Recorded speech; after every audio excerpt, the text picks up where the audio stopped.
जय हिंद साथियों, आप सभी का आपके अपने परिवार आसमा सिविल एकेडमी में मैं इशार अहमद आप सभी का पुरजोर स्वागत करता हूं और आशा करता हूं कि आप सभी स्वस्थ हैं और बिल्कुल मस्त हैं।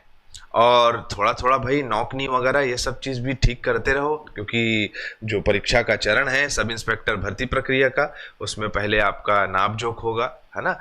तो उसके लिए बहुत सारे उपाय हैं। जैसे कि मैं बीच में ग्राउंड गया था और ग्राउंड में मैंने देखा कि बहुत सारे बच्चे अलग अलग टाइप के स्क्वाट्स मार रहे हैं, मतलब कि दंड बैठक उठक बैठक मार रहे हैं। जिनको नौकनी की प्रॉब्लम है, जिनको छाती फुलाने से संबंधित समस्या है, वो छाती फुला रहे हैं, छाती का प्रैक्टिस कर रहे हैं, पुशअप्स लगा रहे हैं, चिलिंग कर रहे हैं। तो आप लोग जो है ये सब सारी चीज़ें भी हल्की हल्की करना स्टार्ट कर दें, क्योंकि आपको सबसे पहले एक चरण से गुजरना है। और वो कौन सा चरण है? तो पहले आप लोगों का शारीरिक नाप जोख जो होने वाला है। ठीक है, चलो आज की पॉजिटिविटी अपने दिमाग में रखते हैं और फिर उसके बाद सत्र चालू करते हैं।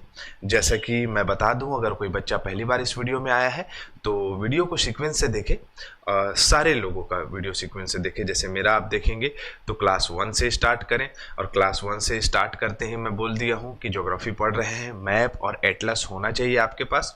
फिर उसके बाद अरविंद सर की क्लासेस हैं, उनको पढ़े, है ना। वर्मा जी की क्लासेस जो है वो भी आपको मिल जा रही हैं। तो मैथ्स रीजनिंग भी प्रॉपर प्रैक्टिस करते रहें, सारी चीज़ें आपको कवर कराई जाएगी, आप निश्चिंत रहें और कंसिस्टेंट रहें, है ना।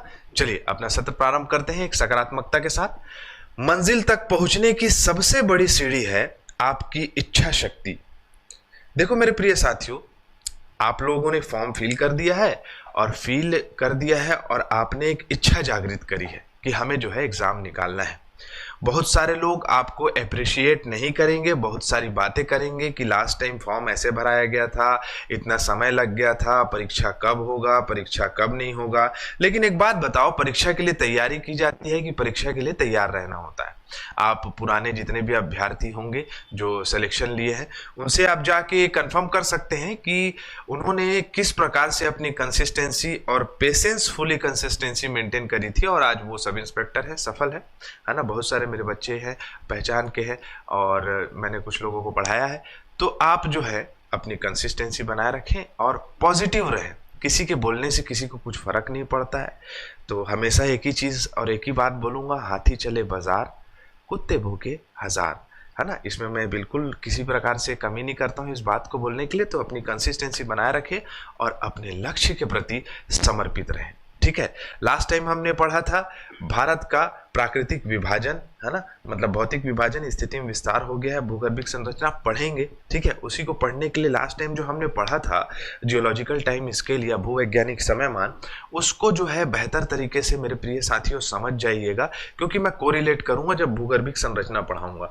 भारत का भौतिक स्वरूप अभी हम पढ़ रहे हैं, सभी टॉपिक्स एक दूसरे से कनेक्टेड रहते हैं। जैसे भौतिक भूगोल में अगर आप स्थिति एवं विस्तार, भूगर्भिक संरचना, भौतिक स्वरूप पढ़ेंगे तो आप कृषि अच्छी तरीके से पहचान पाएंगे, परिवहन बेहतर तरीके से समझ पाएंगे, खनिज संसाधन अच्छी तरीके से समझ पाएंगे। इन सभी में आपकी अच्छी पकड़ हो जाएगी तो जनसंख्या वितरण देख पाएंगे, जनजाति वितरण देख पाएंगे। सभी एक दूसरे से कनेक्टेड है, लेकिन नाम सब लोगों का अलग अलग होता है, जैसे भौतिक भूगोल, आर्थिक भूगोल और मानव भूगोल। क्लियर है? तो इस पे हम चर्चा करेंगे। खैर, अब आ जाते हैं हम अपने टॉपिक पे आ जाते हैं सीधा। तो मैं आप लोगों से स्टार्ट में ही निवेदन कर लूंगा कि एटलस और ब्लैंक पेज या आप जिसमें आप प्रैक्टिस कर रहे हैं उसको रखें अपने पास, क्योंकि आप लोग को मैं बार बार बोल रहा हूं कि स्टार्ट से ही आप अपने नोट्स बनाते हुए चले।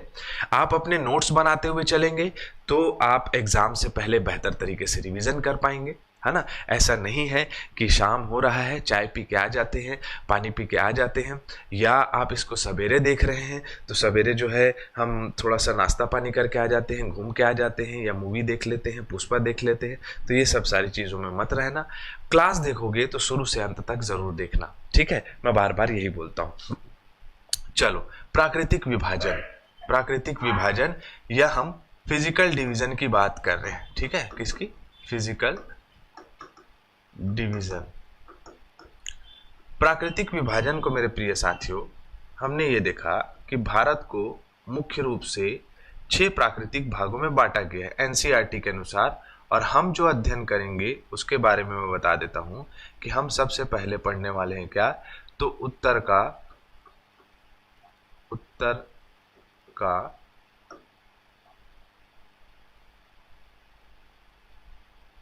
ये ठीक रहेगा, विशाल पर्वतमाला। ठीक है। दूसरे नंबर में हम पढ़ेंगे या अध्ययन करेंगे उत्तर का विशाल मैदान। तीसरा हम अध्ययन करेंगे प्रायद्वीपीय भारत का पठार। इतिहास बाबू तय, हाँ, भारत का पठार। चौथा पढ़ेंगे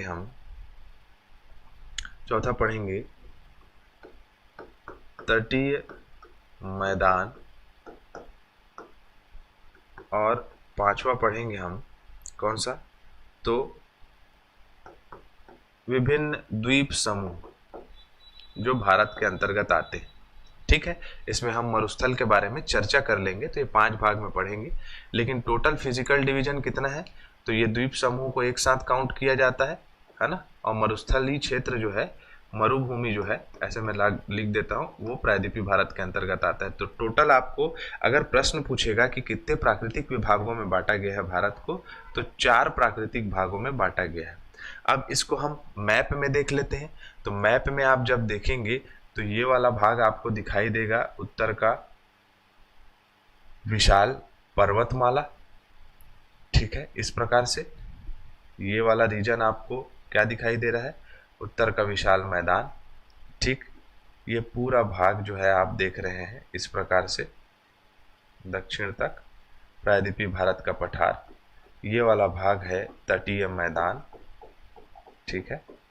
और हमारे पास अंडमान निकोबार और लक्षद्वीप द्वीप समूह है। ठीक है। तो इसके बारे में हम टोटल चर्चा करने वाले हैं, जिसमें आज का हमारा स्पेसिफिक टॉपिक कौन सा है, तो आज का हमारा स्पेसिफिक टॉपिक है तो उत्तर का विशाल पर्वतमाला। ठीक है। तैयार हो, लास्ट वाला क्लास देखे हो तो अब सध जाओ। ठीक है।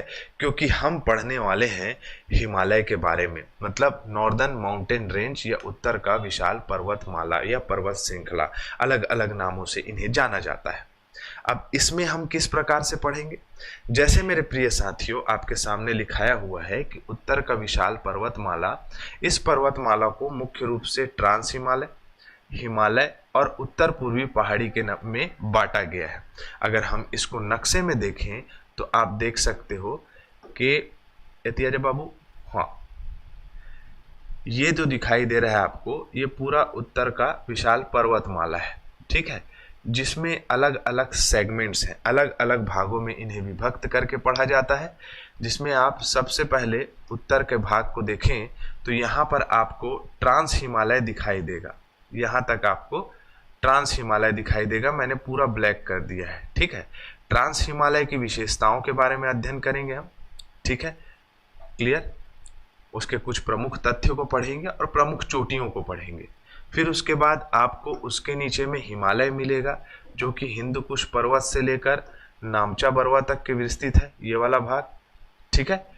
उसके बाद आपको दिखाई देगा उत्तर पूर्वी पहाड़ी, मतलब हम यहाँ पर जितने पूर्वोत्तर भारत में जितनी पहाड़ियाँ हैं उनका अध्ययन करेंगे, जहाँ से प्रश्न पूछे जाते हैं। तो मैंने अलग अलग भागों में इसे बांट दिया है और हम इसे पढ़ेंगे। लेकिन सबसे पहले क्या पढ़ेंगे, तो सबसे पहले हम हिमालय की चर्चा करेंगे और ट्रांस हिमालय और उत्तर पूर्वी पहाड़ी को हम परीक्षा उपयोगी जितना हमको बनेगा उतना हम याद कर लेंगे, है ना। हर चीज को एकदम डिटेल में जो है जानना उचित भी नहीं है, क्योंकि मैं हमेशा बताता हूं कि परीक्षा में क्या पढ़ना है और क्या नहीं, इसको हमें ध्यान देना जरूरी है। तो अब सबसे पहले आ गया हिमालय।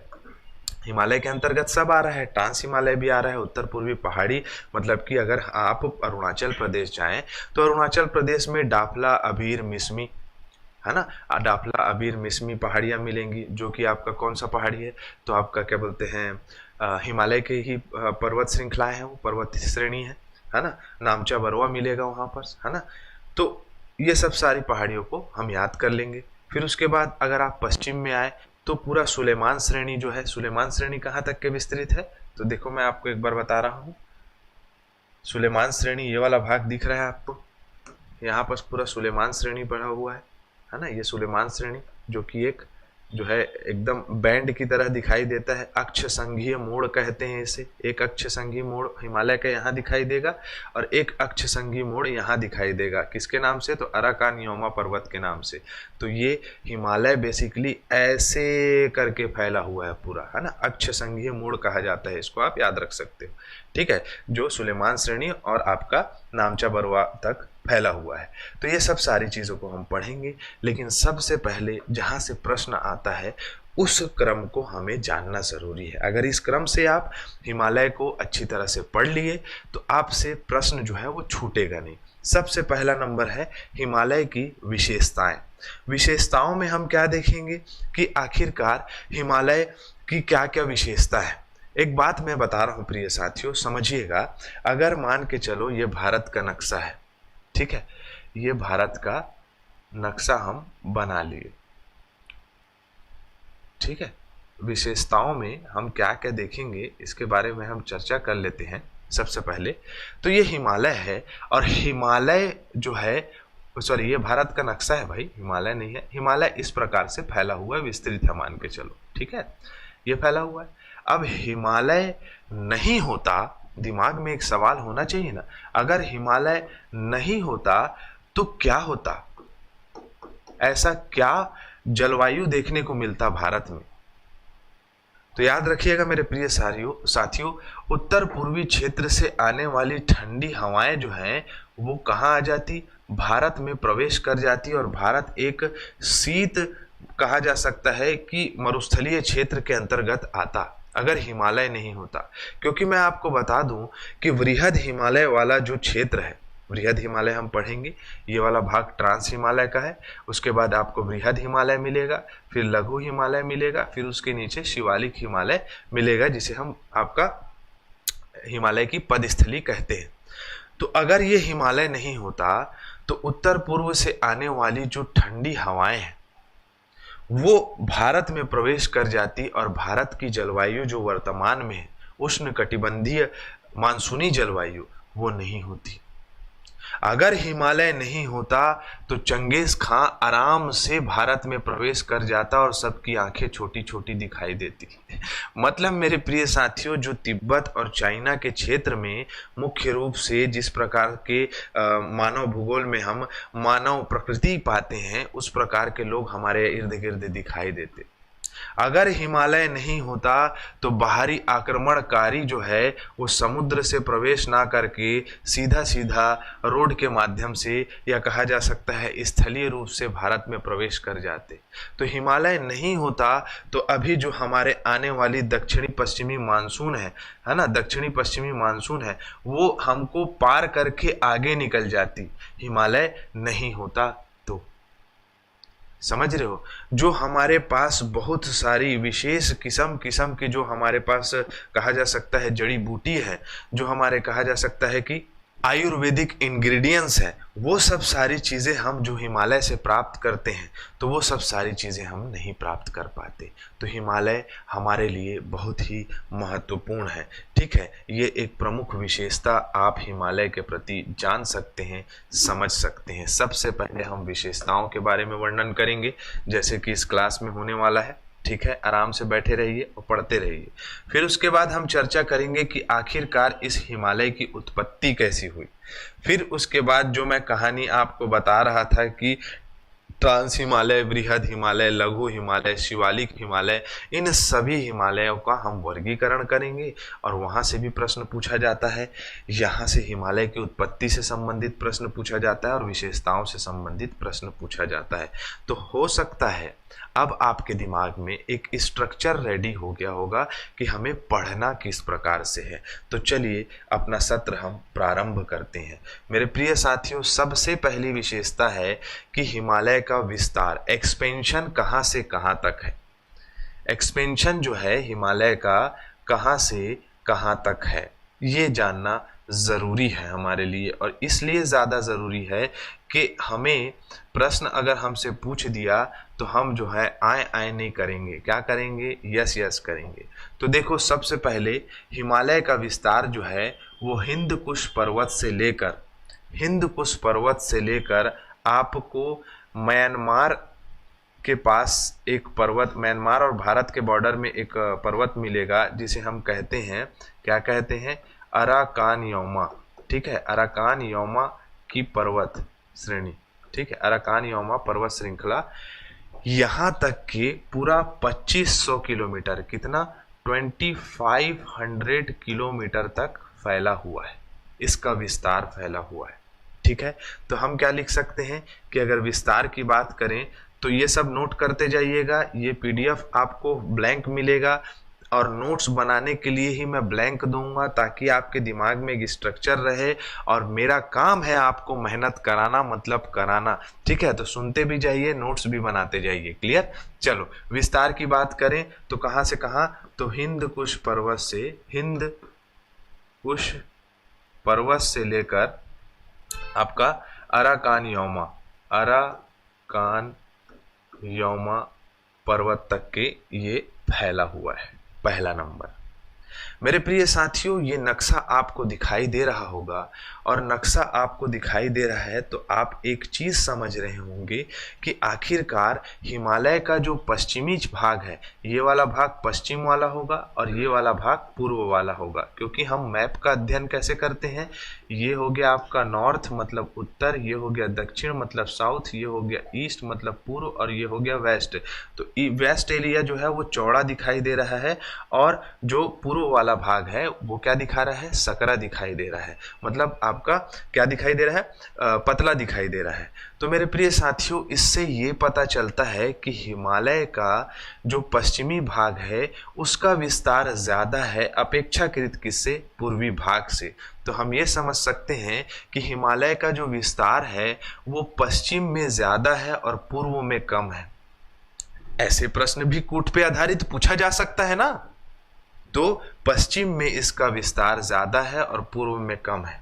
ठीक है, उसके बाद हम क्या जान सकते हैं कि अगर आपसे हिंद कुश पूछा, ठीक है, अगर आपसे स्पेसिफिक पूछ दिया कि हिमालय जो है वो कहाँ से कहाँ तक विस्तृत है, या कहा जा सकता है कि हिंद कुश से अराकान योमा तक के तो विस्तृत है, लेकिन अगर हिंद कुश ना दे के सुलेमान बोलेगा भी तो क्या गलत है क्या? सुलेमान श्रेणी भी तो पश्चिम भाग में विस्तृत है। यहाँ पर आपको एक नॉट दिखाई दे रहा है जिसे हम पामीर गाठ के नाम से जानते हैं, पामीर नॉट। ये मेरे प्रिय साथियों एक ऐसा जॉइंट है जो कि कुल्लूल पर्वत श्रृंखला जो चीन में है, हिंद कुश जो कि पाकिस्तान में है, सुलेमान जो कि कहाँ है, पाकिस्तान में, और हिमालय जो हमारे यहाँ है, उन सभी का जोड़ है, इसीलिए इसे विश्व का छत भी कहा जाता है। ठीक है, तो अगर पूछेगा कि हिमालय के जो कहा जा सकता है कि उत्तर में क्या स्थित है, तो उत्तर में जो है पामीर घाट, और दक्षिण में क्या स्थित है तो बोल दोगे आप नॉर्दर्न प्लेन, या कहा जा सकता है भारत का विशाल मैदान। ठीक है, या उत्तर का विशाल मैदान। अब इसमें और प्रश्न आपसे घुमा के पूछा कि उत्तर में क्या स्थित है, तो उत्तर में जो है कुल्लूल पर्वत श्रेणी है, पामीर घाट के साथ कुल्लूल भी इसके पैरेलल है, तो कुल्लूल पर्वत श्रेणी से के बीच में है, सॉरी के दक्षिण में, और आपका क्या बोलते हैं इसको, उत्तर का विशाल मैदान के उत्तर में स्थित है। इस प्रकार से भी आप चर्चा कर सकते हो। तो मोटा मोटी विस्तार की चर्चा हम कर लिए। ठीक है, चलो अब आगे बढ़ते हैं और देखते हैं कि आगे क्या होता है। कहाँ गए भाई, इधर है भाई। ठीक है, चलो अब है इसकी लंबाई और चौड़ाई, और एक पॉइंट और लिख लीजिएगा, इसकी ऊंचाई में काफ़ी जो है अलग अलग मतभेद है। ठीक है, इसलिए लिखा नहीं है मैंने, लेकिन मतभेद को दूर कर लेंगे। ऊंचाई, ठीक है, ऐसे लिखाता है क्या, क्लियर? चलो जैसे भी लिखाता होगा ऐसे ही लिखाता है, ऊंचाई, है ना। अब देखो लंबाई की बात करें मेरे प्रिय साथियों, तो मैंने बताया हिंद कुश पर्वत से लेकर हिमालय नामचा बरवा तक के जो है वो कुल 2500 किलोमीटर की इसकी लंबाई है। कितनी? 2500 किलोमीटर की लंबाई है। और इसी 2500 किलोमीटर का जो एरिया है, यहाँ से ही बहुत सारी नदियाँ निकलती हैं। अगर हम पश्चिमी क्षेत्र की बात करें तो मैं बताया कि ये वाला भाग ज़्यादा चौड़ा है। प्रमुख नदियाँ जैसे कि अलकनंदा, भागीरथी, ब्रह्मपुत्र नदी, सिंधु नदी, सभी नदियों का उद्गम इस तरफ है। उसका कारण एक और है, वो मैं आगे में बताऊंगा, लेकिन प्रमुख नदियाँ यहाँ से निकलती है। तो हम लंबाई की चर्चा कर लिए, वो कितनी है, 2500 किलोमीटर, जो कि कहाँ से कहाँ, हिंदू कुश पर्वत से लेकर लगभग आपका नामचा बरवा तक। या कहा जा सकता है कि यहाँ पर आपको एक पर्वत मिलेगा नंगा पर्वत, और नंगा पर्वत से नामचा बरवा तक आप काउंट कर सकते हो। ठीक है, अलग अलग विविधताएं हैं तो एकदम एक्यूरेसी नहीं, लेकिन हम 2500 किलोमीटर इसे मानेंगे। ठीक, उसके बाद लंबाई हो गई। अब आते हैं हम चौड़ाई के बारे में। तो मैंने बताया कि आपको हिमालय कैसे दिख रहा है, पश्चिम में चौड़ा है, और आगे जाते जाते क्या हो गया, ये थोड़ा सा सकरा हो गया, पतला हो गया। तो लगभग 500 किलोमीटर का जो इनका चौड़ाई है वो वेस्ट में है, पश्चिम में। और पूर्व में कितना है, तो पूर्व में लगभग 200 किलोमीटर के आसपास जो है वो आपका चौड़ा है। तो चौड़ाई में आपसे प्रश्न पूछेगा कि चौड़ाई कितनी है, तो चौड़ाई में पश्चिम में ज़्यादा है और पूर्व में कम है। कूट पे आधारित प्रश्न ऐसे पूछा जाता है। और हम क्या पढ़ रहे हैं, विशेषताओं का अध्ययन कर रहे हैं। ठीक है, फैक्ट्स इसमें ज़्यादा अपन नहीं ले रहे हैं। अगर हम बात करें तो जो पश्चिम वाला भाग जो चौड़ा है, आपको यहाँ पर कम जैव विविधता दिखाई देगी, क्योंकि हम जैसे जैसे धरातल से ऊंचाई की ओर बढ़ते हैं वैसे वैसे तापमान गिरते जाता है। और जब तापमान गिरता है तो जो पश्चिम वाला क्षेत्र है, यहाँ पर आपको सबसे ज़्यादा क्या दिखाई देगा, ठंडा वातावरण दिखाई देगा। यहाँ पर आपको शीत आपका ज़्यादा देखने को मिलेगा। इस क्षेत्र में ग्लेशियर्स ज़्यादा देखने को मिलेंगे। इस क्षेत्र में जो है आपको ठंडी घाटी, ठंडी झीलें ज़्यादा दिखेंगी। जैसे कश्मीर घाटी में डल झील हो गया, वुलर झील हो गया, जो कि मुख्य रूप से यहाँ के जितने भी कहा जा सकता है कि ग्लेशियर्स हैं, जितने भी ग्लेशियर्स हैं उनके जल से बना हुआ निक्षेपण है वो। ठीक है, तो यहाँ पर आपको क्या दिखेगा, शीत ज़्यादा दिखेगा। ठीक है, मतलब ठंड ज़्यादा है यहाँ। लेकिन यहाँ पर आपका बर्फ कम देखने को मिलेगा, और बर्फ जो कम देखने को मिलेगा तो वहाँ जीव, प्राणी, जंतु ज़्यादा रहेंगे। तो आप ये भी कह सकते हैं, पर्यावरण जब आप पढ़ेंगे तो जो पश्चिमी हिमालय वाला क्षेत्र है, यहाँ पर बायोडाइवर्सिटी या कहा जा सकता है जैव विविधता जो है वो हमें कम देखने को मिलती है अपेक्षाकृत पूर्वी आपका हिमालय की तरफ। पूर्व के हिमालय के क्षेत्र में बायोडाइवर्सिटी ज़्यादा देखने को मिलेगा। जैसे कि अभी ईगल नेस्ट फेस्टिवल मनाया जा रहा है अरुणाचल प्रदेश में। ठीक है, ये जो है आपका लगभग 9 या 10 दिसंबर के आसपास मनाया जा रहा है जैव विविधता के संरक्षण के लिए। तो ऐसे ही नहीं है, उसको तो लद्दाख में भी मनाया जा सकता है। ठीक है, या आपका क्या बोलते हैं, कश्मीर में भी मनाया जा सकता है। लेकिन जब वहाँ बायोडाइवर्सिटी नहीं है, जब किसी बायोडाइवर्सिटी या जैव विविधता को बचाना ही नहीं है, जीव जंतुओं को बचाना ही नहीं है वहाँ पर, क्योंकि जीव जंतु कहाँ बचेंगे जी, ठंडा में। ठीक है, मतलब तो वहाँ पर ऐसे ही जीव जंतु रहते हैं जो कि ठंड में सरवाइव कर जाते हैं। लेकिन अगर पूर्वी भाग में देखें जहाँ पर बायोडाइवर्सिटी ज़्यादा है, तो ये वाले क्षेत्र में आपको क्या मिलेगा, बायोडाइवर्सिटी ज़्यादा मिलेगा, जैव विविधता के संरक्षण के लिए प्रोजेक्ट्स ज़्यादा मिलेंगे। लेकिन हाँ, अगर हम बात करें कि पश्चिमी हिमालय के क्षेत्र में, तो पश्चिमी हिमालय में अगर हम कश्मीर घाटी के क्षेत्र में जाएँ, जो कि वृहद लघु हिमालय का पार्ट है, वहाँ पर आपको शीतकालीन गेम्स जो है देखने को मिलेगा। जैसे कि आपका गुलमर्ग हो गया, यहाँ पर आसपास जो है बहुत सारे गेम्स होते रहते हैं। ठीक है, चलो आगे बढ़े। तो ये आपको याद रखना है चौड़ाई। अरे ऊंचाई तो आपको बताना ही भूल गया मैं।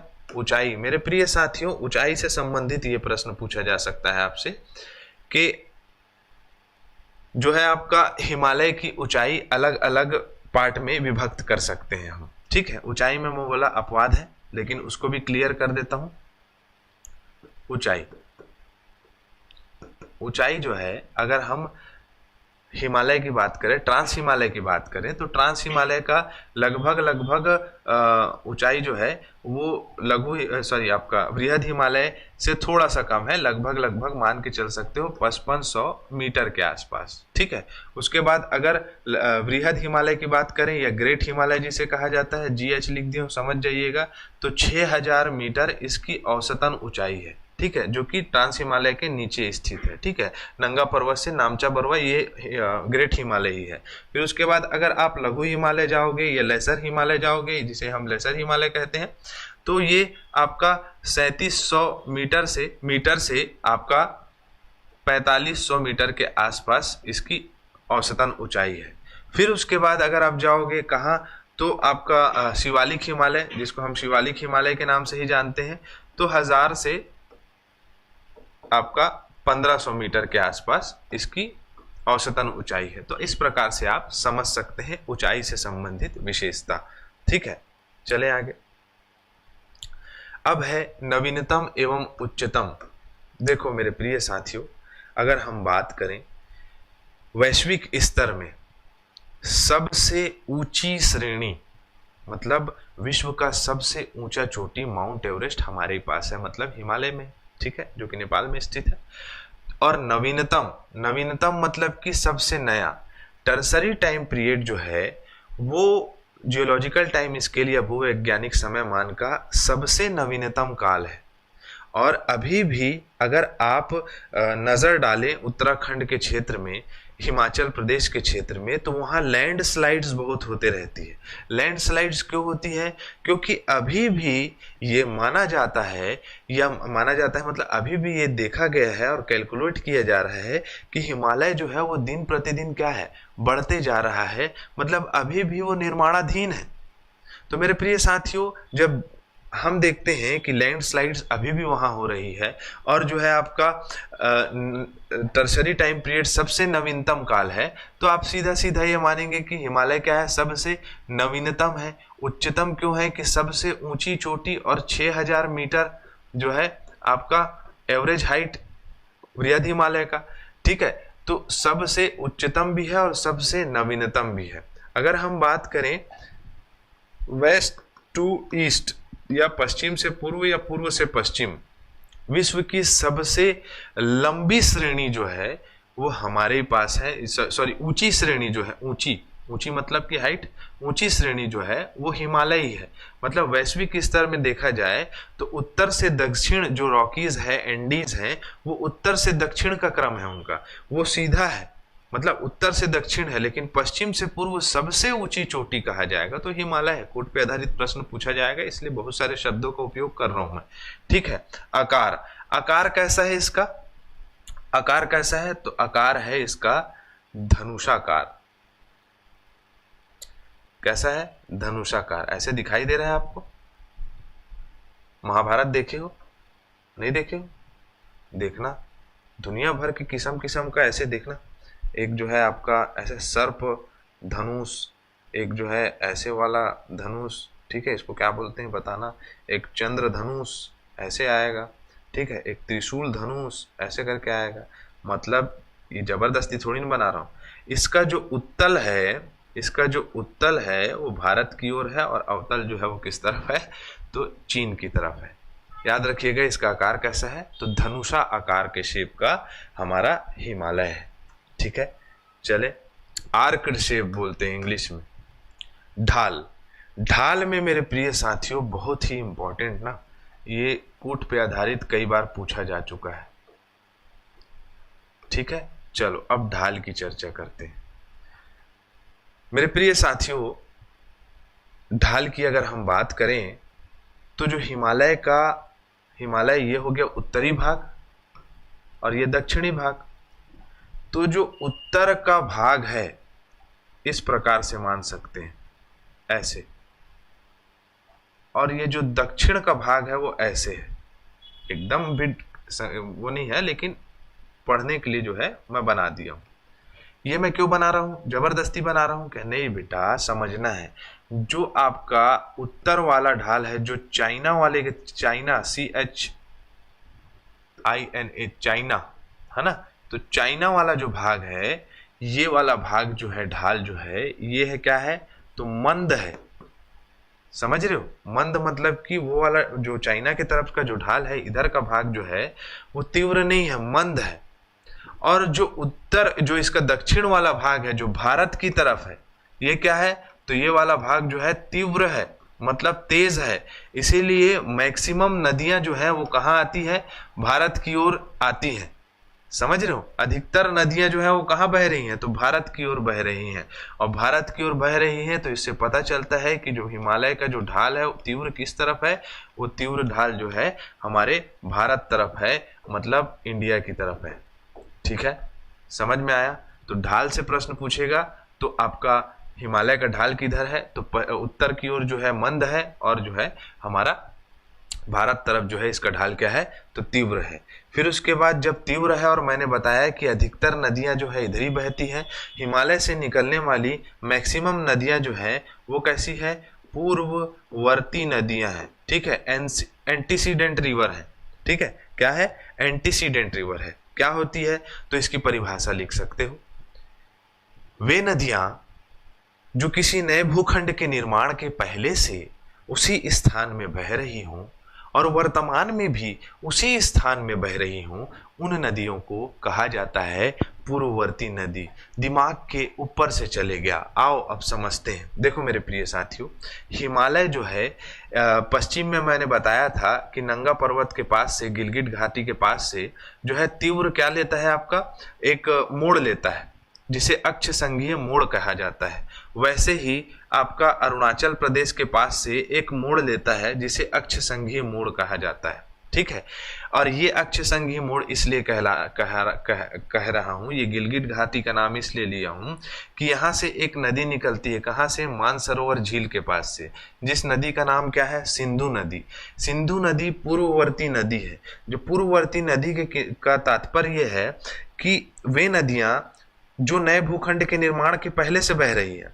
मान के चलो हिमालय इस टाइप का डेवलप हुआ थोड़ा सा, और यहाँ पास एक नदी बह रही है, ठीक है, यहाँ पर एक नदी कंसिस्टेंट बह रही है, इधर से भी हिमालय बढ़ा। फिर समय बीतता गया, 1-2 दिन की कहानी में तो हिमालय बना नहीं है। फिर जो है ये एक भाग बढ़ा, फिर इधर का भाग बढ़ा, लेकिन ये नदी कंसिस्टेंट यहीं से बह रही है। देखो कंसिस्टेंसी का जो आप देख सकते हो उदाहरण, निरंतरता कितनी जरूरी है, और निरंतरता ऐसी जिसमें स्पीड होना चाहिए। फिर ये जो है आगे से इधर से बढ़ा, लेकिन इधर से नहीं बढ़ा। ये क्यों नहीं बढ़ रहा है इधर से ये बढ़ सकता है, लेकिन बढ़ इसलिए नहीं रहा है कि ये जो सिंधु नदी है इसका अपरदन मतलब क्या होता है, इरोजन मतलब कि कटाव, इरोजन रेट। इसका अपरदन दर क्या है, इसका अपरदन दर जो है वो ज्यादा है मेरे प्रिय साथियों, इसका इरोजन रेट ज्यादा है। मतलब ये नए भूखंड का जो निर्माण का दर है, मतलब ये जो निर्माण हो रहा है उससे इसको फर्क नहीं पड़ रहा है। जीवन में यही होगा, दुनिया भर का लोग बोलेंगे, टेंशन देंगे, लेकिन याद रखिएगा जिसका दिमाग जो है पॉजिटिव है, जिसका दिमाग कंसिस्टेंट है, जिसका दिमाग डिसिप्लिन्ड है कि मेरे को करना है, मोटिवेशन से कुछ नहीं होने वाला, जिसका दिमाग अगर कंसिस्टेंट है, जिसका दिमाग एकदम फोकस्ड है, वही पाएगा पोस्ट, है ना। तो ये नदी क्या कर रही है, ये नदी अपरदित कर रही है, उसकी मिट्टी को काट देती है, फट फट फट फट, तो नीचे से मेरे को फर्क नहीं पड़ता है, समझ रहे हो। और ये नदी जो है वर्तमान में उसी स्थान में बह रही है। मतलब मैं आपको परिभाषा बताया था, पूर्ववर्ती नदी वे नदी होती है जो किसी नए भूखंड के निर्माण के पहले से, मतलब हिमालय के पहले से उसी स्थान में बह रही है, और वर्तमान में भी उसी स्थान में बह रही है जबकि हिमालय बढ़ गया है, समझ रहे हो। इसीलिए इसे क्या कहते हैं, इस अपवाह प्रणाली को कहा जाता है पूर्ववर्ती नदी। सिंधु नदी, ब्रह्मपुत्र नदी, सतलज नदी, ये पूर्ववर्ती नदी के उदाहरण हैं। आगे में भी पढ़ेंगे, लेकिन आपको पता होना चाहिए इसकी ये विशेषता है। अब जो है भैया हिमालय बन गया, लेकिन कैसे बना ये तो हमने जाना ही नहीं, क्योंकि हमने स्टार्ट में ये देखा था कि हम सबसे पहले विशेषताओं के बारे में पढ़ेंगे। हमने विशेषता पढ़ ली, अब हम हिमालय की उत्पत्ति की चर्चा करेंगे, और जब हम उत्पत्ति की चर्चा करेंगे तभी तो हम हिमालय को बनाएंगे भाई, ये खड़ा हुआ करके, समझ रहे हो। विश्व का सबसे ऊंचा पर्वत श्रृंखला पश्चिम से पूर्व, ठीक है। चलो, तो अगर हम उत्पत्ति की बात करते हैं तो उत्पत्ति की कहानी में अगर कोई जियोलॉजिकल टाइम स्केल पढ़ा होगा तभी इसको समझ पाएगा, नहीं तो पहले वो वाला क्लास देख लो, ठीक है। चलो, ये टाइम पीरियड है क्रिटेशियस टाइम पीरियड। कौन सा time period, Cretaceous time period, समझना, ठीक है। क्रिटेशियस टाइम पीरियड में ये देखा हमने कि कहानी में शुरुआत से स्टार्ट करते हैं। हमने ये देखा था कि पृथ्वी में 2 भूभाग हैं, फटाक से पृथ्वी बना लिए। अब पृथ्वी में ये देखा हमने कि 2 भूभाग थे, एक था पेंजिया और सागरीय भाग जो था उसका नाम क्या था, पैंथालासा। पेंजिया और पैंथालासा की कहानी। पेंजिया कार्बोनिफेरस टाइम पीरियड आता है, उसमें दो भागों में विभक्त हो जाता है। एक का नाम क्या हो जाता है, अंगारा लैंड, और एक का नाम गोंडवाना लैंड। ठीक है, अभी भी हमारे पास क्या है, हमारे पास सागर है पैंथालासा। लेकिन अंगारा लैंड और गोंडवाना लैंड के बीच की कहानी ये बताया था कि यहाँ पर एक सागर बह रहा है। इस सागर का नाम क्या रखा है हमने, इस सागर का नाम रखा है हमने टेथिस सागर। कैसा है ये, तो ये है लंबा पश्चिम से पूर्व, पहला। दूसरा क्या है, संकीर्ण है। संकीर्ण मतलब पतली सी जगह में बह रहा है, आसान भाषा में। ठीक है, लंबा है, संकीर्ण है, और क्या है, उथला हुआ है, मतलब इसकी गहराई ज्यादा नहीं है। समझना पहले उत्पत्ति कैसे हुआ है। अब मैं ये तेथिस सागर को जबरदस्ती का लिखवा रहा हूं क्या, ये जो संकीर्ण यहां पर से जो जा रहा है, ये सागर दिखाई दे रहा है, ये इंडियन प्लेट है। क्रिटेशियस टाइम पीरियड आए तक के इस गोंडवाना लैंड से, इस गोंडवाना लैंड का ही पार्ट था कौन सा, इंडियन प्लेट। इस गोंडवाना लैंड से भारतीय प्लेट पूरा पृथक होके उत्तर की ओर आगे बढ़ता है। जब ये उत्तर की ओर आगे बढ़ता है तो ये जो तेथिस सागर है, ये वाला भाग है, ये और क्या होने लग गया, और संकीर्ण होने लग गया। अब ये इंडियन प्लेट ऊपर जा रहा है तो ये वाला भाग और अंदर दबेगा ना जी, ऊपर से यूरेशियन प्लेट से टकराएगा तो हिमालय का निर्माण होगा। तो ये जो लंबा संकीर्ण उथला हुआ सागर है, जिसे हम तेथिस सागर कहते हैं, तो ये सभी वैज्ञानिकों ने बताया कि ये तेथिस सागर के गर्भ से ही, गर्भ मतलब इसके अंदर से ही जो है आपका हिमालय का उत्थान हुआ है, जिसे हम क्या कहते हैं, तो इसे भूसन्नति कहते हैं। इसे ही जो संकीर्ण, ये वाला जो भाग दिख रहा है ना, संकीर्ण उथला हुआ सागर है, इसके नीचे के अवसादों का ऊपर उठना ही भूसन्नति या जियोसिंक्लाइन कहलाता है। तो लंबा संकीर्ण और उथला सागर जो कि तेथिस सागर है, इसी के गर्भ से हिमालय का निर्माण हुआ। तो ये जब क्रिटेशियस टाइम पीरियड था तो ये तेथिस सागर क्या हो रहा था, और संकीर्ण हो रहा था। नीचे के जो अवसाद है, मलबे हैं, उसी के ही ऊपर आने से हिमालय का निर्माण हुआ है, ऐसा कहा जाता है, ऐसा वैज्ञानिकों का प्रमाण है। ठीक है, तुमको विज्ञान बनना है क्या, नहीं बनना है, लेकिन तेथिस सागर के गर्भ से जो है हिमालय का निर्माण हुआ क्या, हाँ लिखना है, क्योंकि प्रश्न पूछा और आंसर सही लिया है। ठीक है, यूपीएससी प्रश्न था, लेकिन आपको यूपीएससी नहीं करना है, आपको क्या बनना है, सब इंस्पेक्टर बनना है। ठीक है, चलो वापस आ गए।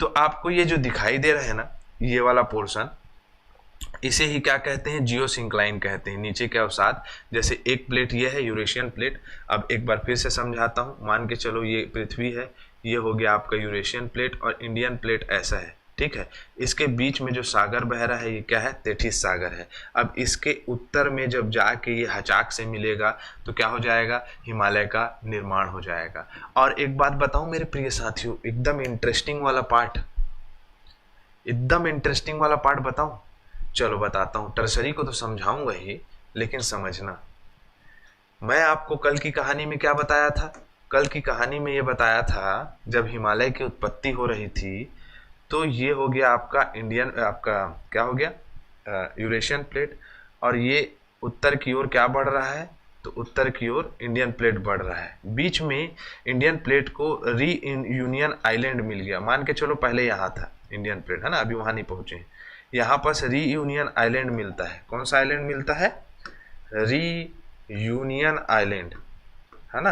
ये री यूनियन आइलैंड से क्या की हुआ, टकराया, भारत टकराया, और भारत जब टकराया तो उसके पश्चिमी भाग में डक्कन ट्रैप अच्छी तरह से जम गया। ये डक्कन ट्रैप में जो है आपको ज्वालामुखी निक्षेपण देखने को मिलेगा, मतलब भारत के पश्चिमी क्षेत्र में। तभी तो कर्नाटक वाले क्षेत्र में जो काली मिट्टी मिलता है जी, काली मृदा। ठीक है, चलो अभी हम हिमालय पढ़ रहे हैं, तो ये हिमालय के लिए जरूरी है ये डेक्कन ट्रैप। तो ये जब तीसरा जो आपका पश्चिमी भाग जब आगे बढ़ के जब टकराएगा हचाक से, कैसे टकराएगा, हचाक से टकराएगा। ठीक है, रीयूनियन आइलैंड से जो ज्वालामुखी इसमें जम गया है पश्चिम भाग में, और हचाक से जब टकराता है, धपाक से जब टकराता है, तो मेरे प्रिय साथियों जो पश्चिमी भाग है इसमें लोड ज्यादा है, लोड ज्यादा है, लोड ज्यादा है। गाड़ी देखना, जो दुबली पतली टूरी जाग ठोकाएगी ज्यादा नहीं लगेगा, मोटी ताजी टूरी टकराएगी तो सामने वाले को ज्यादा लगेगा, है ना।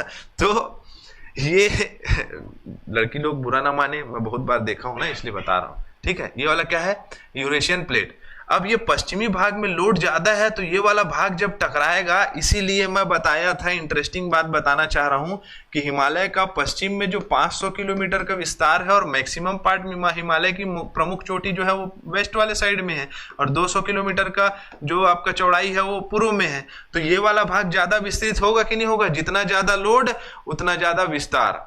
समझ रहे हो, इमेजिन कर लिए होंगे लड़के लोग, ठीक है। और लड़की लोग मत करो इमेजिन, गाड़ी को बस आराम से चलाओ, ठीक है। तो क्या बोल रहा हूं मैं, पश्चिम वाला भाग जो है वो ज्यादा इसीलिए है। चलो वापस आ जाते हैं उत्पत्ति की ओर, लेकिन उत्पत्ति की भी तो कहानी है ना। अब क्या है, टर्सरी टाइम पीरियड में ये जो जियोसिंक्लाइन था, ठीक है, सेडिमेंट्रीज, मतलब मेरे प्रिय साथियों समझना, कहां पर बताऊं जी, यहीं पर बता देता हूं, ठीक है। ये रहा पृथ्वी, ये रहा यूरेशियन प्लेट और इंडियन प्लेट टकरा, अभी नहीं टकराया है, नहीं टकरवाते अभी इसको, ठीक है, अभी इंडियन प्लेट नहीं टकराया है। ऐसे है, समझना कैसे, तेथिस सागर के गर्भ से होगा। ये तेथिस सागर है, उत्तर से भी कोई ना कोई नदियां आ रही होगी यूरेशियन प्लेट से, प्रायद्वीपीय भारत से ही पहले त्रिभुजाकार ही अवस्था रही थी इसकी, यहाँ से नदियां आ रही होंगी कि नहीं आ रही होंगी मेरे प्रिय साथियों, आ रही होंगी। जुरासिक पार्क में तो, जुरासिक इरा टाइम पीरियड में तो पूरा सागरों का अतिक्रमण हो गया था। तो मेरे प्रिय साथियों, यूरेशियन प्लेट से आने वाली नदियां और प्रायद्वीपीय भारत से आने वाली नदियां, ये सभी अपने अवसादों को निक्षेपित कर रही होंगी कि नहीं कर रही होंगी। नदी का काम है अवसादों को जमाना, वो तो अपनी गति से बहते जाती है, चाहे वो पूर्ववर्ती हो या कोई सी भी नदी हो। और नदी का काम क्या है, नदी का काम है सफाई करते हुए आगे बढ़ना, ठीक है। तो क्या हुआ कि ये पूर्ववर्ती नदी, ये जो नदियां हैं वो आपका इस तेथिस सागर में अवसादों का निक्षेपण करेगी कि नहीं करेगी, और अवसादों को निक्षेपण कर दी। इसीलिए क्या है, तेथिस सागर लंबा है, संकीर्ण है और क्या है, उथला हुआ सागर है। इसके गर्भ में ही, तेथिस सागर के गर्भ में ही जो अवसाद रहे हैं वो अब ऐसे टकराएंगे। इधर से जो है यूरेशियन प्लेट स्थिर लगा हुआ प्लेट और इधर से एक्टिव प्लेट आ रहा है। ये एक्टिव प्लेट इसको ऐसे ठप से मारेगा तो उठेगा कि नहीं उठेगा। तो ये एक्टिव प्लेट जो है ऐसे आगे बढ़ा, थोड़ा सा और संकीर्ण हुआ, फिर उसके बाद आगे हुआ, फिर और संकीर्ण हुआ। और यही संकीर्ण, ये जो आपका कहा जा सकता है कि इसी उठाव की वजह से, ठीक है, इंडियन प्लेट जो है वो नीचे की ओर धंसा और यूरेशियन प्लेट का भाग ऊपर उठा, है ना। और साथ ही साथ जो तेथिस सागर के अंदर में जो गर्भ में जो अवसाद थे वो ऊपर उठे। तो वलन होगा कि नहीं होगा, मैंने बताया था वलन किसे कहते हैं, जब दो अभिसारी प्लेटें एक दूसरे के सामने से कंप्रेशन फोर्स लगाएं, ठीक है, संपीड़न बल लगाएं और बीच वाला भाग क्या है वो इस प्रकार से उठ जाए, उसे ही वलन कहेंगे कि नहीं कहेंगे। तो इसे मतलब हिमालय को सबसे नवीन वलित पर्वत कहा जाता है, ठीक है, जो कि टर्सरी टाइम पीरियड में इसका क्या हो गया, उत्थान हो गया पश्चिम से पूर्व तक। क्लियर हुआ कि नहीं हुआ, हो गया होगा, दो बार और देख लो वीडियो को, ठीक है। अब देखो ये प्रमुख पॉइंट्स जो है आप लोगों से पूछे जाते हैं। दो अभिसारी प्लेटों का टकराव हुआ, यस हुआ, है ना। Collision of two convergent plates, भारी भारतीय प्लेट नीचे धंसा, मैंने बताया भारी भारतीय प्लेट नीचे धंसा और जो है इंडियन आपका जो यूरेशियन प्लेट है वो ऊपर की ओर बढ़ा। और नीचे में जो कहा जा सकता है बीच में जो अवसाद थे तेथिस सागर में, उसका जो आप कहा जा सकता हो संकुचन हुआ, सागर में स्थित, तेथिस सागर में स्थित अवसादों का संकुचन हुआ, ठीक है। उसके बाद भूसन्नति का निर्माण हुआ, बताया भूसन्नति किसे कहते हैं, जियोसिंक्लाइन किसे कहते हैं, इसी कंडीशन को जियोसिंक्लाइन कहेंगे। जैसे मान के चलो बीच में क्या है आपका तेथिस सागर है और इधर इंडियन प्लेट और इधर जो है आपका यूरेशियन प्लेट, ठीक है, उल्टा बता दिया हूं लेकिन पहले बताया हूं उसको समझ लेना। विभिन्न चरणों में वलन की प्रक्रिया हुई, भूसन्नति का उत्थान हुआ, मतलब जो जियोसिंक्लाइन था भूसन्नति, ये वाला जो भूसन्नति दिखाई दे रहा है जियोसिंक्लाइन, इसे जियोसिंक्लाइन कहते हैं। इसका क्या हुआ, उत्थान हुआ और हिमालय का निर्माण हो गया, ठीक है, भूसन्नति का निर्माण हुआ और हिमालय का निर्माण हो गया। तो कूट पे आधारित प्रश्न पूछेगा सीजीपीएससी, तो ऐसे आप लोगों को आंसर देना है, ठीक है। आगे बढ़े, चलो अब जो वलन होगा, अब जो वलन होगा वो वलन को हम किस चरण में पढ़ेंगे? एंटीक्लाइन और सिंक्लाइन में। मतलब कि ये ऐसे वलित पर्वत का निर्माण हुआ, वलित पर्वत ऐसे ही बनता है, ठीक है, फोल्डेड माउंटेन ऐसे करके होगा। तो जो उठा हुआ भाग है उसको एंटीक्लाइन कहते हैं, और जो धसा हुआ भाग है उसको क्या कहते हैं? सिंक्लाइन। जो उठा हुआ भाग है उसको एंटीक्लाइन, और जो धसा हुआ भाग है उसको क्या कहेंगे? सिंक्लाइन कहेंगे। तो ये एंटीक्लाइन और सिंक्लाइन इसलिए बताया क्योंकि मेरे प्रिय साथियों, अब जो है हम क्या करेंगे, सबसे पहले हमने विशेषता पढ़ी, पहले उसके बाद हमने क्या पढ़ लिया, उसके बारे में उसके उत्थान की कहानी या उसकी जो आपका कहा जा सकता है विकास की कहानी पढ़ ली। अब जो है हम उसका क्या कर देंगे? वर्गीकरण कर देंगे, जो कि एंटीक्लाइन और सिंक्लाइन के माध्यम से होता है। एंटीक्लाइन मतलब उठा हुआ भाग और सिंक्लाइन मतलब धसा हुआ भाग। आपको बहुत सारे ऐसे टर्म्स दिखाई दे रहे होंगे जो कि आपके ऊपर से चले जा रहा होगा, लेकिन यहाँ से प्रश्न पूछा जाता है और हमें ये जानना भी जरूरी है, ठीक है। देखो, प्रश्न पूछा जाता है इस साइड से, ठीक है, इस साइड से प्रश्न पूछा जाता है, लेकिन इस पार्ट को भी तो जानना जरूरी है। हमने देखा था जियोलॉजिकल टाइम स्केल में कि हमने कालखंडों को 4 भागों में विभक्त किया था। पहला नंबर क्या है? तो पहला नंबर है एरा। एरा के बाद पीरियड आया, पीरियड के बाद इपोक आया, और इपोक के बाद एज आया। तो हम अब क्या करेंगे? जियोलॉजिकल टाइम स्केल में क्या पढ़ा हमने? तो हमने जो है एरा और पीरियड को पढ़ा था। अब हम पीरियड और इपोक के बारे में थोड़ा सा चर्चा करेंगे। प्रश्न नहीं पूछेगा, लेकिन आपका जानना जरूरी है। यहाँ तक नहीं पहुंच पाओगे तो फिर परीक्षा जो है वो गड़बड़ा जाता है ना, कहाँ से आया, क्या आया, और रटंत बुद्धि घटंत ज्ञान। और बार बार बताता हूँ कि geography is a conceptual subject, ठीक है। आपको ये कहीं नहीं मिलेगा, लेकिन मैं दे रहा हूँ, कोई दिक्कत नहीं है, ठीक है। चलो अब आ जाते हैं टर्सरी टाइम पीरियड में। तो टर्सरी टाइम पीरियड का ही पार्ट क्या है? पैलियोसीन और इयोसीन इपोक, ठीक है। इस इपोक के में क्या बना? तो एक एंटीक्लाइन बना। मतलब कैसे बना? सबसे पहले ये क्या क्या पढ़ा रहे हो सर? तो एंटीक्लाइन और सिंक्लाइन के बारे में बता देता हूं, पहले वर्गीकरण कर देता हूं, तब आपको समझ में आएगा। यहां पर देखो मेरे प्रिय साथियों, सबसे पहले है ट्रांस हिमालय, ऐसे उठा होगा। फिर है वृहद हिमालय, ऐसा उठा होगा। फिर उसके बाद है लघु हिमालय, ऐसा उठा होगा। फिर उसके बाद शिवालिक हिमालय, ऐसा उठा होगा। हमने ऊंचाई के तौर पे पढ़ा कि ट्रांस हिमालय लगभग 5500 मीटर औसतन ऊंचाई है इसकी। उसके बाद हमने लघु वृहद हिमालय को पढ़ा, मतलब ग्रेट हिमालय। लिख देता हूँ, trans Himalaya, great Himalaya, lesser Himalaya और शिवालिक हिमालय, ठीक। ये देखा हमने कि 6000 मीटर जो है औसतन ऊंचाई ग्रेट हिमालय की है, लेसर हिमालय की लगभग 3700 से 4500 मीटर है, और आपका शिवालिक हिमालय का है आपका 1500 से 1000 मीटर इसके औसतन ऊंचाई है। अब आपको ये उठा हुआ भाग एंटीक्लाइन दिखाई दे रहा है कि नहीं दिखाई दे रहा है? ये वाला भाग धसा हुआ भाग सिंक्लाइन दिखाई दे रहा है कि नहीं दिखाई दे रहा है? ये जो उठा हुआ भाग जो है ये एंटीक्लाइन दिखाई दे रहा है कि नहीं दे रहा है? ये एंटीक्लाइन, ये सिंक्लाइन, ये एंटीक्लाइन, ये सिंक्लाइन, ये एंटीक्लाइन, ये सिंक्लाइन, ये anticline, syncline, anticline, syncline, anticline, ठीक है। नहीं तो ऐसे ही करते रहूंगा, ठीक है, समझ में आ गया होगा। अब इसके निर्माण के क्रम को भी जानेंगे और इस बीच के क्षेत्र को क्या कहा जाता है ये भी जानेंगे। तो वही कहानी है कि एक समय काल था टर्सरी, और टर्सरी का ही ये पार्ट है पैलियोसीन और इयोसीन। इसमें ट्रांस हिमालय और ITSZ मतलब इंडो सांगपो सचर जोन का निर्माण हुआ। मतलब कि ये वाला ट्रांस हिमालय का निर्माण हुआ, और इसके बीच में आपको दिखाई देगा क्या? इसके बीच में दिखाई देगा आपको ITSZ, ठीक है, ITSZ, क्लियर। समय किसी के लिए रुका है क्या? नहीं रुका है, ना मेरे लिए ना आपके लिए। तो समय किसी के लिए नहीं रुका है, तो समय का पहिया आगे बढ़ेगा। फिर आएगा ओलिगोसीन इपोक। इसमें जो है क्या बन गया? ग्रेट हिमालय और MCT, मतलब कि एंटीक्लाइन बना ग्रेट हिमालय, और MCT इसके बीच वाला MCT, यहां लिख देता हूं MC और T, मेन सेंट्रल थ्रस्ट कहा जाता है इसे, ठीक है। एमसीटी का निर्माण हुआ। समय किसी के लिए नहीं रुका था, पहले भी बताया, अब भी किसी के लिए नहीं रुकेगा। तो मायोसीन इपोक आया, इसमें लेसर हिमालय मतलब लघु हिमालय बना, और एमबीटी बना मतलब मेन बाउंड्री थ्रस्ट, मतलब कि आपका क्या बना, लेसर हिमालय बन गया और एमबीटी बन गया मतलब मेन बाउंड्री थ्रस्ट। क्लियर।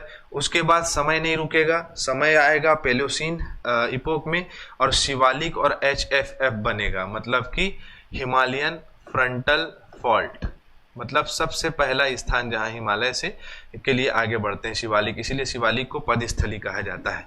अब यहाँ पर बात समझने वाली है। आप लोगों से प्रश्न क्या पूछेगा, तो पूछेगा ट्रांस हिमालय और ग्रेट हिमालय के बीच में क्या है, तो Indo Tsangpo suture zone. Great Himalaya और लेसर हिमालय के बीच में क्या है, तो एमसीटी है। उसके बाद लेसर हिमालय या लघु हिमालय और शिवालिक हिमालय के बीच क्या है, तो एमबीटी है। शिवालिक हिमालय के नीचे क्या है, और शिवालिक हिमालय और भारत के मैदान के बीच में क्या स्थित है, तो हिमालयन फ्रंटल फॉल्ट है। ये सब सारी चीजें मैंने लिख दी है, इसको अच्छे से याद कर लेना, प्रश्न यहाँ से पूछता है। क्लियर। चले आगे। ये आप स्क्रीनशॉट ले लो तो ज़्यादा अच्छा है, क्योंकि पीडीएफ में ये एंटीक्लाइन सिंक्लाइन का फॉर्मेट नहीं मिलेगा, ठीक है। तो इसका आप नोट्स जरूर बना लीजिएगा, ठीक है। चले आगे। चलो अब हम जो है वर्गीकरण की ओर आगे बढ़ते हैं। अब उत्तर से दक्षिण दो प्रकार से वर्गीकरण होता है, एक है उत्तर से दक्षिण और आपका पश्चिम से पूर्व। तो हम पहले उत्तर से दक्षिण पढ़ेंगे। सबसे पहले है दीर्घ हिमालय, फिर लघु हिमालय और आपका शिवालिक। मतलब कि सबसे पहले क्या है, हिमालय में ट्रांस हिमालय के बारे में चर्चा यहीं पर कर लेते हैं, खत्म कर देते हैं 2 मिनट में उसको, ट्रांस हिमालय को। देखो मेरे प्रिय साथियों, ट्रांस हिमालय में मुख्य 3 रेंजेस आपको देखने को मिलेगी, ठीक। पहला क्या है, तो काराकोरम, ठीक, काराकोरम, लद्दाख और जास्कर, ठीक है। काराकोरम में 2 प्रमुख चोटी याद रखना है, एक है आपका K2 और एक है आपका K4। K2 को क्या कहते हैं, लिख लो फटाक से, गॉडविन ऑस्टिन, और K4 को कहते हैं गैसर ब्रूम। क्लियर। K2 को गॉडविन ऑस्टिन, K4 को गैसर ब्रूम। उसके बाद आगे बढ़ते हैं कहानी, तो आपका आ गया जास्कर, है ना, काराकोरम सॉरी लद्दाख श्रेणी। लद्दाख श्रेणी में आपको एक श्रेणी मिलेगी जिसका नाम क्या है, राकापोशी, ठीक है, राकापोशी। ये राकापोशी जो है खड़े ढाल का पर्वत है, ठीक है, खड़े ढाल का पर्वत है। मतलब कि कैसा है, तो चढ़ने के लिए ठीक है लेकिन हचाक से नीचे है। अब यहाँ पर मान के चलो फलाना खड़ा है और ढिकानी ना के इसको डराएगी तो नीचे गिर जाएगा सीधा, ठीक है, कोई लुढ़कने का समय नहीं, सीधा नीचे, ठीक। तो फलानीन बिल्कुल ये सब काम मत करो, ठीक है।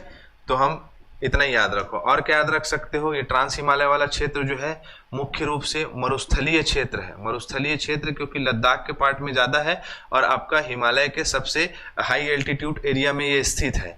और क्या याद रख सकते हो आप ट्रांस हिमालय के बारे में, कि ट्रांस हिमालय वाले क्षेत्र में ही मुख्य रूप से खनिज की अच्छी संपदा पाई गई है। मतलब कि कहा जा सकता है कि अच्छे किस्म के कोयले यहीं पाए जाते हैं। बताओ कि फर्स्ट क्वालिटी के कोयला किसे कहते हैं, ठीक है। चलो इतना आप ट्रांस हिमालय से याद रख सकते हो। ज़्यादा जैव विविधता यहाँ देखने को नहीं मिलेगी, श्वेत मरुस्थल वाला क्षेत्र है, ठीक है। दीर्घ हिमालय की बात करते हैं, अब फटाफट सबको जो है हम कवर करते जाएंगे। क्लियर।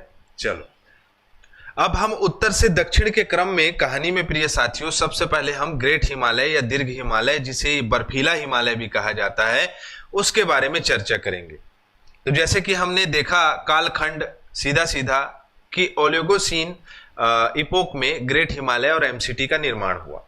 अब इसका निर्माण हुआ, यह भारतीय प्लेट का हिस्सा था। मेरे प्रिय साथियों, जैसा कि मैं बताया आपको कि हम छोटा सा मैप बना लेते हैं इस प्रकार से। ये हो गया आपका यूरेशियन प्लेट, इंडियन प्लेट इससे टकराया।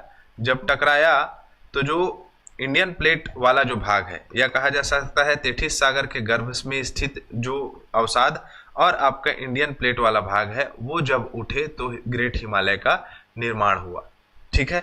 अब ये ग्रेट हिमालय का निर्माण हुआ, लेकिन इससे पहले जो ट्रांस हिमालय वाला पार्ट है, ये इंपॉर्टेंट है कि ट्रांस हिमालय वाला पार्ट जो है, जो ऊपर में बढ़ा ट्रांस हिमालय वाला पार्ट जिसमें काराकोरम, लद्दाख और जास्कर स्थित है, ये जो है यूरेशियन प्लेट का भाग था। इसीलिए ही हमेशा प्रश्न पूछता है कि हिमालय में सबसे प्राचीन भाग कौन सा है, तो कौन सा है, तो ट्रांस हिमालय है, ठीक है। इसको भी याद रख लो, ट्रांस हिमालय है। क्लियर। और इंडियन प्लेट वाला भाग कौन सा है, तो हमारा ग्रेट हिमालय, जिसे हम क्या कहते हैं, विशाल हिमालय, या जिसे हम दीर्घ हिमालय, या जिसे हम बर्फीला हिमालय के नाम से जानते हैं, जिसे हम वृहद हिमालय के नाम से भी जानते हैं। ठीक है, जिसे हम हिमाद्री के नाम से भी जानते हैं। ये अलग अलग नाम है, प्रश्न ऐसे पूछा जाता है। ठीक है, इंडियन प्लेट का भाग था। ठीक है, विस्तार कहाँ से कहाँ तक के है, तो मैंने बताया कि एक ट्रांस हिमालय हो गया, ये बृहद हिमालय हो गया, लघु हो गया और ये शिवालिक हो गया। तो कहाँ से कहाँ तक के है, तो यहाँ क्या मिलेगा, ITSZ मतलब इंडो सांगपो सचर जोन, और आपको यहाँ पर क्या मिलेगा, MCT मतलब कि आपका मेन सेंट्रल थ्रस्ट, MCT। तो TM याद रख लेना, TM के बीच में क्या है, तो ग्रेट हिमालय है। ठीक है, TGM याद रख सकते हो, ऐसे TGM याद रख सकते हो इसमें, है ना। तो आपका sorry Indo Tsangpo suture zone है ना, ITSZ, IGM याद रख सकते हो, क्या होगा, इंडो सांगपो सचर जोन से लेकर MCT मतलब मेन सेंट्रल थ्रस्ट के बीच में ग्रेट हिमालय है। ठीक है, इसकी प्रमुख चोटियां हैं जिसको आप क्रमबद्ध याद रख सकते हो। नंगा पर्वत है, नंदा देवी है, धौलागिरी है, अन्नपूर्णा, एवरेस्ट, मकालू, कंचनजंगा, नामचा बरवा। ठीक है, तो आप देख सकते हो ये नंगा पर्वत स्थित है और नंगा पर्वत से लेकर आपका नामचा बरवा तक के स्थित है। मैं इसको यहाँ पर क्यों नहीं बताऊंगा आपको, आप इसका मैपिंग करके जब इस क्रम को याद करेंगे तभी आपसे याद होगा। कोडिंग डिकोडिंग के चक्कर में मत रखिएगा, एकदम सिंपल है। नंगा पर्वत, नंदा देवी, धौलागिरी, अन्नपूर्णा, माउंट एवरेस्ट, मकालू, कंचनजंगा, फिर उसके बाद है आपका नामचा बरवा। ठीक है, अब इसमें प्रश्न ये पूछता है कि भारत का सबसे ऊंचा चोटी है गॉडविन ऑस्टिन K2, ये दिखाई दे रहे हैं यहाँ पर K2, जो आपका 8611 मीटर है। लेकिन ये पाक ऑक्यूपाइड कश्मीर में है। मैंने आपको नक्शा पढ़ाते समय बताया था कि ये वाला भाग किसका है, तो POK का है, तो पाक ऑक्यूपाइड कश्मीर में है। लेकिन भारत में स्थित सबसे ऊंची चोटी है कंचनजंगा, जो कि 8598 मीटर का है। ठीक है, कंचनजंगा जो कि सिक्किम में स्थित है। ठीक है, भारत में स्थित है। ठीक है, लेकिन भारत की सबसे ऊंची चोटी कौन सी है, तो नामचा बरवा है। ठीक है, नामचा बरवा बोलता हूँ भाई, कंचन K2 गॉडविन ऑस्टिन। क्लियर, इतना सारा नाम है, कैसे याद होता है। ठीक है, सब आता है। ठीक है, अब देखो, अगर बात करें हम मेरे प्रिय साथियों इसकी प्रमुख विशेषता की, तो आपको पता है कि दीर्घ हिमालय की औसत ऊंचाई कितनी है, 6000 मीटर। सभी प्रमुख चोटी जो है वो आपका ग्रेट हिमालय में है, और ग्रेट हिमालय की सबसे ऊंची चोटी कौन सी है, तो माउंट एवरेस्ट है, 8848.86 मीटर, है ना, क्योंकि 8-6 सेंटीमीटर या कुछ भाग जो है वो बढ़ा है, ऐसा चीन और तिब्बत दावा करते हैं। क्लियर है, तो आपको याद रखना है नामचा बरवा से लेकर आपका नंगा पर्वत तक के ये विस्तृत है। क्लियर, कौन सा, तो ग्रेट हिमालय। तो ग्रेट हिमालय को आपको इतना याद रखना है। क्लियर, इतने फैक्ट्स ग्रेट हिमालय से सीधा सीधा पूछे जाते हैं। लघु हिमालय की बात करें तो इसकी औसतन ऊंचाई कितनी है लघु हिमालय की, तो लघु हिमालय की औसतन ऊंचाई है 3700 से या 3500 से 4500 तक। ठीक है, मीटर तक, है ना। अब इसमें क्या याद रखना है मेरे प्रिय साथियों कि मायोसिन पीरियड में लेसर हिमालय और MBT का निर्माण हुआ। विस्तार MCT से MBT तक के एंटीक्लाइन सिंक्लाइन तुरंत बनाओ। ठीक है, उसके बाद है प्रमुख घाटियां, कश्मीर घाटी, यह है कश्मीर घाटी का दृश्य है। देखो, अगर मैं ऐसे नक्शा बनाऊं छोटा सा, तो ये हो गया बृहद हिमालय। ठीक है, बृहद हिमालय के नीचे में यहाँ पर मिलेगा पीर परंजाल श्रेणी। ठीक है, यहाँ पर इसी के बीच में है कश्मीर घाटी। इस कश्मीर घाटी की विशेषता ये है कि यहाँ जो है घास के मैदान मिलते हैं, जिसे कहा जाता है मर्ग। घास को क्या कहा जाता है, मर्ग। इसलिए सोनमर्ग और गुलमर्ग यहाँ के बहुत ही प्रसिद्ध है। आपका अगर उत्तराखंड तरफ जाओगे तो इसे ही कयाल के नाम से जाना जाता है। ठीक है, एक एक वर्ड पे ध्यान दीजिएगा। अगर हम कहें कि इसकी और क्या विशेषता है, तो यहाँ पर जाफरान की खेती होती है मेरे प्रिय साथियों, जो कहा जा सकता है कि केसर होता है ना, केसर की खेती की जाती है यहाँ पर, और इसके लिए अनुकूल परिस्थिति आपको यही मिलेगा। कहाँ, तो आपका लघु हिमालय में। पर्यटन दृष्टिकोण से ये बहुत ही ज़्यादा ज़रूरी है। कांगड़ा घाटी कहाँ है, तो धौलाधार और आपका बृहद हिमालय के बीच में धौलाधार श्रेणी आपको यहाँ पर मिलेगी, और इसी के बीच में आपको कौन सा, कांगड़ा घाटी मिलेगा। ठीक है, नाग टिब्बा यही मिलेगा। ठीक है, मैप निकालो, सब दिखाई देगा, बिना मैप के नहीं समझ में आएगा। शिमला, डलहौजी, धर्मशाला, चंबा, कुल्लू, मनाली, ये सभी जितने भी प्रमुख पर्यटन स्थल है ना, वो आपको मिलेगा लघु हिमालय में। लघु हिमालय ही घूमने जाते हैं ज़्यादातर लोग। ग्रेट हिमालय घूमने के लिए थोड़ी नहीं जाएगा आदमी, 6000 मीटर ऊपर चढ़ाई करने के लिए घूमने जा रहा है कि युद्ध लड़ने जा रहा है। ठीक है। तो देखो लघु हिमालय की बात कि पीर पंजाल, धौलाधार, मसूरी, नाग टिब्बा, महाभारत श्रेणी ये पूरे तरीके से फैला हुआ है। नक्शा निकालोगे तो सब चीज़ दिख जाएगा मेरे साथियों, एक एक चीज़ को मेंशन करो। क्लियर। उसके बाद जो है यहाँ पर जो है कयाल नाम की जगह पाई जाती, कयाल बोलता हूँ। ये आपको दिख रहा है प्रिय साथियों, केसर की खेते हुए होते हुए बहुत ही अच्छा जलोढ़ निक्षेप है। मैं आप लोगों से पढ़ाते पढ़ाते एक प्रश्न पूछता हूँ कि जहाँ केसर की खेती होती है उस स्थान को क्या कहा जाता है? पढ़ाते पढ़ाते पूछते जाऊंगा, ठीक है। उस स्थान को, उस जलोढ़ निक्षेप को क्या कहा जाता है? आप आंसर दो फटाक से, ठीक है। चलो अब आ जाते हैं शिवालिक में। और आपको ये लघु हिमालय में वुलर झील, डल झील वगैरह सब मिलेगा ना। यहीं पर आपका जो है आपका जितने भी जलोढ़ निक्षेप से प्राप्त जल से स्थित, मतलब जल से प्राप्त आपको झील मिलेगा। वुलर झील, डल झील। वुलर झील मीठे पानी का सबसे बड़ा झील है और मीठे पानी का सबसे सेकंड लार्जेस्ट झील जो है वो डल झील है, ठीक है। अभी उबर वहां पर जो है क्या चला रहा है मालूम है?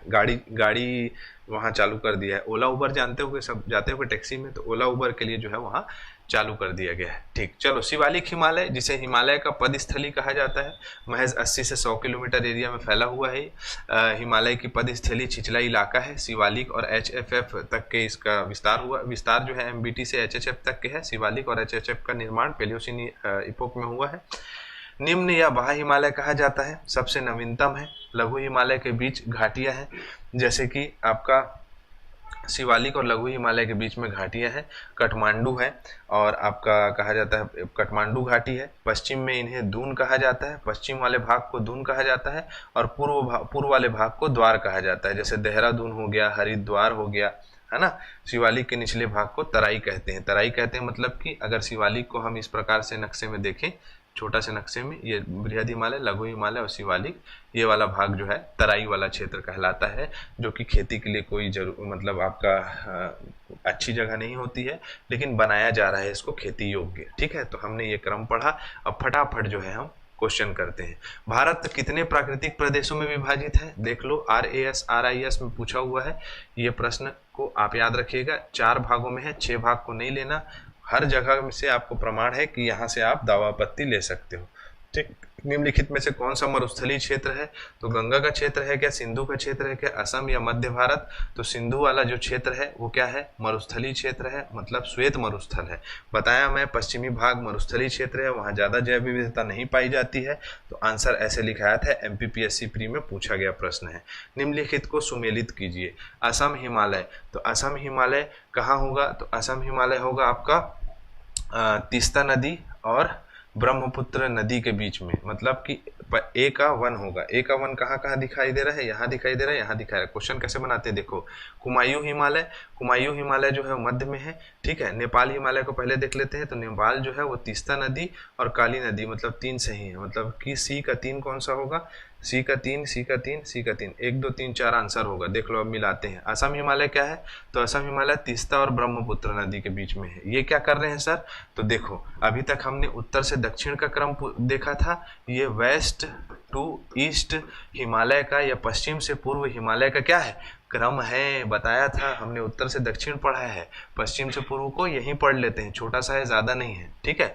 तो वेस्ट टू ईस्ट, तो वेस्ट टू ईस्ट में आपका तीस्ता से ब्रह्मपुत्र नदी, ये वाला नदी तीस्ता नदी है और ये वाला नदी ब्रह्मपुत्र नदी। यहाँ से मानसरोवर से निकल के ब्रह्मपुत्र ऐसे आएगा, तो इसके बीच वाले भाग को असम हिमालय कहा जाता है, ठीक है। सतलज से काली नदी, सतलज नदी आपको दिखाई देगी, ये वाली, ठीक है, ये सतलज नदी, और ये आपको दिखाई दे दी काली नदी। इसके बीच वाला दूसरा भाग कुमायूं हिमालय कहलाता है, ठीक है।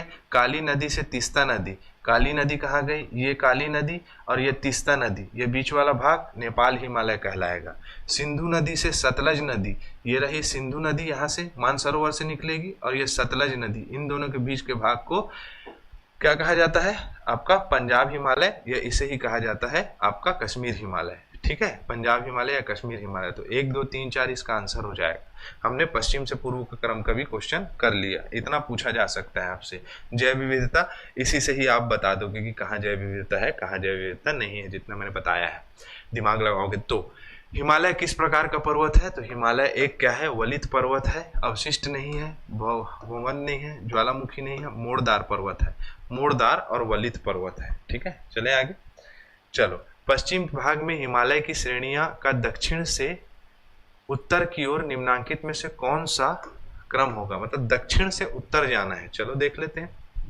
दक्षिण से उत्तर जाना है ना, दक्षिण से उत्तर की ओर बोल रहा है, तो दक्षिण में क्या है? शिवालिक है, तो सबसे पहले शिवालिक होगा। 2 और 3 छांट लिए, ठीक है। ये तो हो ही नहीं सकता, ये भी नहीं हो सकता, ये भी नहीं हो सकता है, ठीक।